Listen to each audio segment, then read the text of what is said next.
Yohanes pasal 2. Perkawinan di Kana. Pada hari ketiga ada perkawinan di Kana yang di Galilea, dan ibu Yesus ada di situ. Yesus dan murid-muridnya diundang juga ke perkawinan itu. Ketika mereka kekurangan anggur, ibu Yesus berkata kepadanya, "Mereka kehabisan anggur." Kata Yesus kepadanya, "Mau apakah engkau daripadaku, ibu? Saatku belum tiba." Tetapi ibu Yesus berkata kepada pelayan-pelayan, "Apa yang dikatakan kepadamu, buatlah itu." Di situ ada 6 tempayan yang disediakan untuk pembasuhan menurut adat orang Yahudi. Masing-masing isinya 2-3 buyung. Yesus berkata kepada pelayan-pelayan itu, "Isilah tempayan-tempayan itu penuh dengan air," dan mereka pun mengisinya sampai penuh. Lalu kata Yesus kepada mereka, "Sekarang cedoklah dan bawalah kepada pemimpin pesta." Lalu mereka pun membawanya. Setelah pemimpin pesta itu mengecap air yang telah menjadi anggur itu, dan ia tidak tahu dari mana datangnya. Tetapi pelayan-pelayan yang mencedok air itu mengetahuinya. Ia memanggil mempelai laki-laki dan berkata kepadanya, "Setiap orang menghidangkan anggur yang baik dahulu, dan sesudah orang puas minum, barulah yang kurang baik. Akan tetapi engkau menyimpan anggur yang baik sampai sekarang."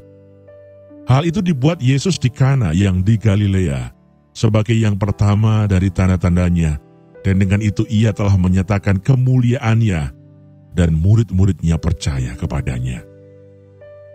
Yesus di Kapernaum.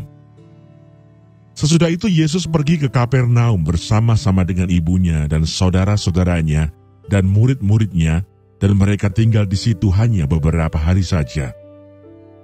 Yesus menyucikan bait Allah.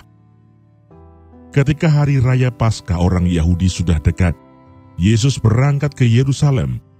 Dalam bait suci didapatinya pedagang-pedagang lembu, kambing domba dan merpati, dan penukar-penukar uang duduk di situ.